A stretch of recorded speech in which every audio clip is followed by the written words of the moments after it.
The Zercher squat is very much like the goblet squat. If we think about just the position, so for a goblet squat, for holding the handles of the kettlebell or holding the head of a dumbbell, the position at the bottom is very similar in terms of foot spacing and knee spacing. The only difference is now, instead of holding something in our hands, we're going to be holding this in the crook of the arm. So we're always thinking about driving the shoulder down but still keeping a proud chest. We're always thinking of squeezing our fists as hard as we can and keeping the bar tucked in between the forearm and the bicep. Now, in this case, you can do it without any sort of padding on the bar, but I'd recommend adding something like fat grips or a bar pad to make it a little more comfortable. When we go to set this up, we're first gonna set the bar at a height that's easy for us to get into the rack and get the bar into the crook of the arm.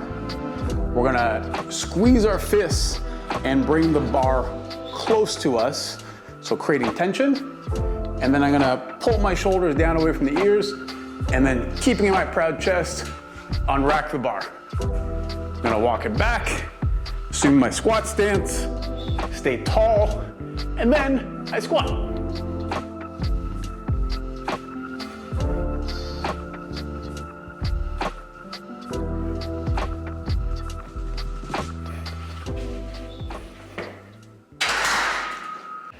One of the most common challenges with this movement is not setting the feet wide enough apart.